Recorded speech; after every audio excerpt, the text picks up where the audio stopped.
নমস্কার সবাইকে। আজকে 25শে মার্চ 2025।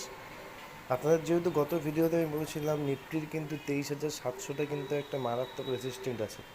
আপনারা ভালো করে লক্ষ্য করেন, এই সাপোর্টটা এই রেসিস্ট্যান্টটা আপনাদের বারে বারে দেখিয়েছিলাম 23,700।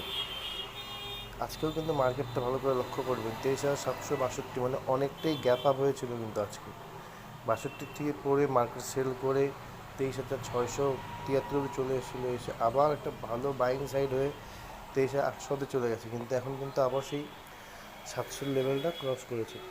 সেটা নিয়ে কোনো সমস্যা নেই। এখন দেখেন নিফটির মান্থলি চার্ট, এটা এই যে আমাদের গত মাসের যে একটা রেড বার ছিল বড় ক্যান্ডেল, সেই ক্যান্ডেলটা কিন্তু এই মাসে কিন্তু নিফটি 25 তারিখ, মানে 25 দিনের মধ্যেই কিন্তু এই ক্যান্ডেলটা কিন্তু খেয়ে ফেলেছে। মানে নিফটি কিন্তু এখন আপ মুভে চলছে। ভালো করে লক্ষ্য করেন, আমি আপনাদের আবার দেখাচ্ছি।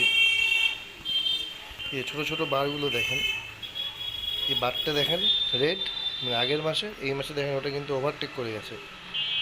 সেই এরকম এরকম যদি ডোজি ক্যান্ডেল যদি বানাতো তাহলে বুঝতে পারতাম নিফটি উইক জোনে আছে, কিন্তু এটা কোনো ডোজি ক্যান্ডেল না। এটা দেখেন নিচেও যতটুকু আছে উপরেও ততটা আছে, মানে পুরো হার্ড ক্যান্ডেল, হার্ড। আপনারা এখন দেখে শুনে ট্রেড করবেন। নিফটি কিন্তু এখন পজিটিভেই আপ মুভ হওয়ারই চান্সটা বেশি। ততক্ষণে গ্লোবাল মার্কেটটা দেখে নিই। গিফট নিফটি মাইনাসে চলছে, ডাউজন ফিউচার, ব্যাসড্যাক, ডাউজন এসএনপি, বেশিরভাগ সব মার্কেটে মাইনাসে চলছে।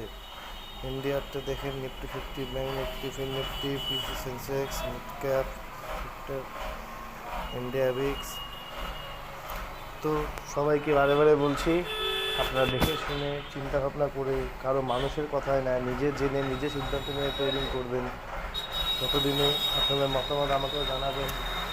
দেখা হচ্ছে আবার কালকের ভিডিওতে। আপনাদেরও ধন্যবাদ।